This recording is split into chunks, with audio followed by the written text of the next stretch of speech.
Hi ನಮಸ್ತೆ ಎಲ್ಲರಿಗೂ. ನಾನು ರುಕ್ಮಿಣಿ ಆಡಿಯೋ ಅಡುಗೆ ಮನೆ ಚಾನಲ್ಗೆ ಸ್ವಾಗತ. ಇವತ್ತೊಂದು ಸೂಪರ್ ಆಗಿ ಮತ್ತೆ ಸೂಪರ್ ಟೇಸ್ಟಿಯಾಗಿ ಒಂದು ಚಿಕನ್ ಗ್ರೇವಿ ಮಾಡೋದು ಹೇಗೆ ಅಂತ ತೋರಿಸ್ತಾ ಇದ್ದೀನಿ. ಸಿಂಪಲ್ ಆಗಿ ಕಡಿಮೆ ಸಮಯದಲ್ಲಿ ತುಂಬಾ ಬೇಗನೆ ಮತ್ತೆ ಟೇಸ್ಟಿಯಾಗಿ ಕೂಡ ಮಾಡ್ಕೋಬಹುದು. ರೊಟ್ಟಿಗೆ, ಚಪಾತಿಗೆ, ಆಮೇಲೆ ಪ್ರತಿಯೊಂದಕ್ಕೂ ಸೈಡ್ ಡಿಶ್ ಆಗಿ ಕೂಡ ಯೂಸ್ ಮಾಡ್ಬೋದು. ತುಂಬಾನೇ ಚೆನ್ನಾಗಿ ಬರುತ್ತೆ. ನೀವು ಒಂದ್ಸಲ ಈ ವಿಧಾನದಲ್ಲಿ ಟ್ರೈ ಮಾಡಿ ನೋಡಿ. ಬನ್ನಿ ಹೇಗೆ ಮಾಡೋದು ಅಂತ ನೋಡ್ಕೊಳ್ಳೋಣ. ನಾನಿಲ್ಲಿ ಚಿಕನ್ ಗ್ರೇವಿ ಮಾಡೋಕ್ಕೋಸ್ಕರ ನೋಡಿ 1.5 kg ಆಗುವಷ್ಟು ನಾನು ಚಿಕನ್ನ ಸುಮಾರು ಒಂದು 7-8 ಬಾರಿ ಚೆನ್ನಾಗಿ ತೊಳ್ಕೊಂಡಿದ್ದೀನಿ. ತೊಳ್ಕೊಂಡು ನೀರೆಲ್ಲ ಶೋಧಿಸಿ ತಗೊಂಡಿದ್ದೀನಿ. ಆದಷ್ಟು ನೀಟಾಗಿ ತೊಳ್ಕೊಂಡು ತಗೋಬೇಕಾಗತ್ತೆ ಚಿಕನ್ನ. ಇವಾಗ ಇದನ್ನ ಸೈಡಿಗೆ ಎತ್ತಿಟ್ಟು ಸ್ಟವ್ ಮೇಲೆ ಒಂದು ತಪ್ಪಲೆ ಇಟ್ಕೊಳ್ತಾ ಇದ್ದೀನಿ. ತಪ್ಪಲೆ ಸ್ವಲ್ಪ ಕಾಯ್ಕೋತಾ ಇದ್ದಂಗೆನೆ ಸ್ವಲ್ಪ ಎಣ್ಣೆ ಕೂಡ ಸೇರಿಸ್ಕೊಂಡಿದ್ದೀನಿ.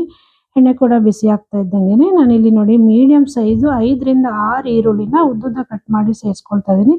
ಜೊತೆಗೆ ಒಂದು 6 ಹಸಿರು ಮೆಣಸಿನಕಾಯಿ ಕೂಡ ಉದ್ದುದ್ದ ಕಟ್ ಮಾಡಿ ಸೇರಿಸ್ಕೊಂಡು ಜೊತೆಗೆ ಒಂದು 2 ಕರಿಬೇವು ಕೂಡ ಹಾಕ್ಕೊಳ್ತಾ ಇದ್ದೀನಿ. ನೋಡಿ ಇಷ್ಟುನು ಹಸಿ ಸ್ಮೆಲ್ ಎಲ್ಲ ಹೋಗಬೇಕು ಇದರಲ್ಲಿರೋದು. ಮತ್ತೆ ಅದು ಕಲರ್ ಕೂಡ ಚೇಂಜ್ ಆಗಿ ಕಂದು ಬಣ್ಣ ಬರಬೇಕು. ಅಲ್ಲಿವರೆಗೂ ನಾವು ಈರುಳ್ಳಿ, ಹಸಿರು ಮೆಣಸಿನಕಾಯಿ ಮತ್ತು ಕರಿಬೇವನ್ನ ಚೆನ್ನಾಗಿ ಹೈ ಫ್ಲೇಮಲ್ಲೇ ಇಟ್ಕೊಂಡು ನೀಟಾಗಿ ಫ್ರೈ ಮಾಡ್ಕೊಳ್ಳೋಣ. ನೋಡಿ ನೀಟಾಗಿ ಫ್ರೈ ಮಾಡ್ಕೊಂಡಿದ್ದೀನಿ ಕೂಡ. ಕಲರ್ ಚೇಂಜ್ ಆಗಿದೆ ಸ್ವಲ್ಪ ಮತ್ತು ಚೆನ್ನಾಗಿ ಫ್ರೈ ಆಗಿದೆ ಕೂಡ. ಈಗ ಇದಕ್ಕೆ ಸ್ವಲ್ಪ ಕೊತ್ತಂಬರಿ ಸೊಪ್ಪು, ಪುದೀನ ಸೊಪ್ಪು ಹಾಕ್ಕೊಳ್ತಾ ಇದ್ದೀನಿ. ಪುದೀನ ಜಾಸ್ತಿ ಬೇಕು ಅನ್ನೋರು ಜಾಸ್ತಿ ಕೂಡ ಹಾಕ್ಕೋಬೋದು. ನಾನು ಇಲ್ಲಿ ಸ್ವಲ್ಪನೇ ಯೂಸ್ ಮಾಡಿದ್ದೀನಿ. ಇದು ಕೂಡ 1 ನಿಮಿಷ ನೀಟಾಗಿ ಹಸಿ ಸ್ಮೆಲ್ ಹೋಗೋವರೆಗೂ ನೀಟಾಗಿ ಫ್ರೈ ಮಾಡ್ಕೊಳ್ಳೋಣ. ಇದು ಕೂಡ ಫ್ರೈ ಆಗ್ತಾ ಇದ್ದಂಗೆನೆ ಇಲ್ಲಿ 1.5 ಸ್ಪೂನ್ ಆಗುವಷ್ಟು ನಾನು ಶುಂಠಿ ಬೆಳ್ಳುಳ್ಳಿ ಪೇಸ್ಟ್ನ ಯೂಸ್ ಮಾಡ್ತಾ ಇದ್ದೀನಿ. ಇದನ್ನು ಕೂಡ ಫ್ರೈ ಮಾಡ್ಕೊಳ್ಳೋಣ. ಇದ್ರ ಜೊತೆಗೇನೆ ಇದ್ರದ್ದು ಹಸಿ ಸ್ಮೆಲ್ ಎಲ್ಲ ಹೋಗಬೇಕು. ಅಲ್ಲಿವರೆಗೂ ಇದು ಕೂಡ ಒಂದು ಅರ್ಧ ನಿಮಿಷ ಫ್ರೈ ಮಾಡ್ಕೊಂಡು ತಗೊಳ್ತೀನಿ. ಇವಾಗ ಇಷ್ಟನ್ನು ನೀಟಾಗಿ ಸ್ವಲ್ಪ ಫ್ರೈ ಮಾಡ್ಕೊಂಡಿದ್ದಾದ್ಮೇಲೆ ನಾವಿದಕ್ಕೆ ಒಂದು ಟೊಮೊಟೊ ಸೇರಿಸ್ಕೊಳ್ಳೋಣ. ಮೀಡಿಯಂ ಸೈಜಿಂದ ಟೊಮೊಟೊ ಕೂಡ ಕಟ್ ಮಾಡಿ ಹಾಕ್ಕೊಳ್ತಾ ಇದ್ದೀನಿ. ಟೊಮೊಟೊ ಕೂಡ ಸೇರಿಸ್ಕೊಂಡು ನೀಟಾಗಿ ಇಷ್ಟನ್ನು ಫ್ರೈ ಮಾಡ್ಕೊಳ್ಳೋಣ. ಟೊಮೊಟೊ ಕೂಡ ಈರುಳ್ಳಿ ಜೊತೆಗೆ ಚೆನ್ನಾಗಿ ಫ್ರೈ ಆಗಬೇಕು. ಒಂದೇ ಒಂದು ಟೊಮೊಟೊ ಯೂಸ್ ಮಾಡಿದ್ದೀನಿ ಸಾಕು. ಬೇಕು ಅನ್ನೋರು ಬೇಕಾದ್ರೆ ಇನ್ನೂ 1-2 ಟೊಮೊಟೊ ಎಕ್ಸ್ಟ್ರಾ ಯೂಸ್ ಮಾಡ್ಬೋದು. ನಾನು ನಿಂಬೆ ರಸ ಯೂಸ್ ಮಾಡ್ತೀನಿ, ಹಾಗಾಗಿ ಒಂದಷ್ಟೇ ಟೊಮೊಟೊ ಯೂಸ್ ಮಾಡಿದ್ದೀನಿ.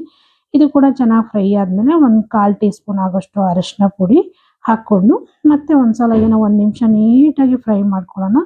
ನೀಟಾಗಿ ಫ್ರೈ ಆಗಬೇಕು ಮತ್ತು ಎಣ್ಣೆಲ್ಲ ಬಿಟ್ಕೋಬೇಕು ಇದರಲ್ಲಿ. ಆ ರೀತಿ ಫ್ರೈ ಮಾಡಿ ತಗೊಳ್ತೀನಿ. ಅದು ಕೂಡ ಫ್ರೈ ಆದಮೇಲೆ ನೋಡಿ ಇವಾಗ ಚಿಕನ್ ಸೇರಿಸ್ಕೊಳ್ತಾ ಇದ್ದೀನಿ. ಆಮೇಲೆ ಜೊತೆಗೆ ರುಚಿಗೆ ತಕ್ಕಷ್ಟು ಉಪ್ಪು ಕೂಡ ಸೇರಿಸ್ಕೊಂಡು ನೋಡಿ ಈರುಳ್ಳಿ ಖಾರದಲ್ಲಿ ಇದು ಚೆನ್ನಾಗಿ ಮಿಕ್ಸ್ ಮಾಡ್ಕೋಬೇಕು. ಚೆನ್ನಾಗಿ ಮಿಕ್ಸ್ ಆಗಬೇಕು ಇದು. ಅಲ್ಲಿವರೆಗೂ 1-2 ನಿಮಿಷ ನೀಟಾಗಿ ಮಿಕ್ಸ್ ಮಾಡ್ಕೊಳ್ಳೋಣ.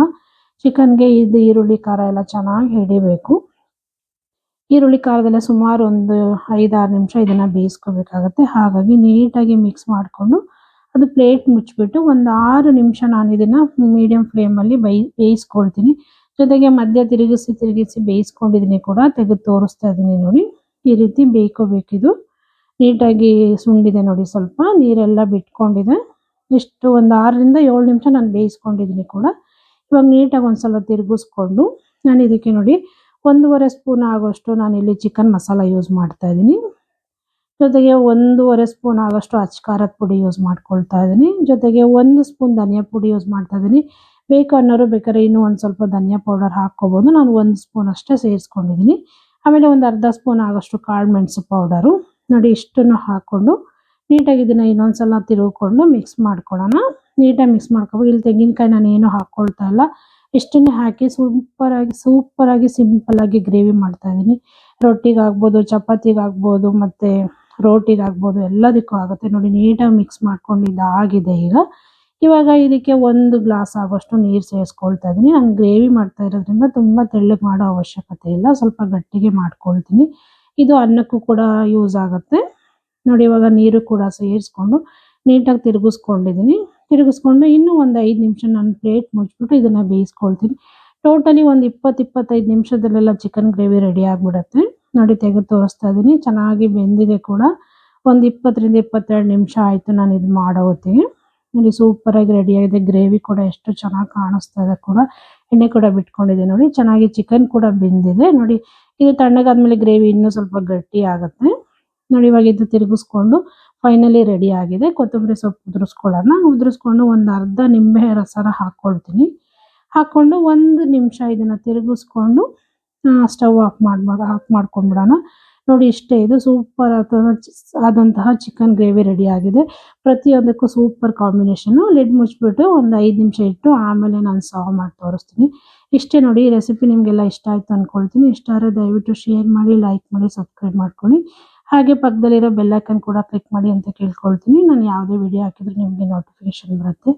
ಹೀಗೆ ಇನ್ನಷ್ಟು ಈಸಿ ಹಾಗೂ ಸಿಂಪಲ್ ರೆಸಿಪಿಗಳಿಗಾಗಿ ದಯವಿಟ್ಟು ಆಡಿ ಅಡುಗೆ ಮನೆ ಚಾನಲ್‌ನ ಸಬ್ಸ್ಕ್ರೈಬ್ ಮಾಡ್ಕೊಳ್ಳಿ, ಸಪೋರ್ಟ್ ಮಾಡಿ. Thank you friends. Thank you for watching.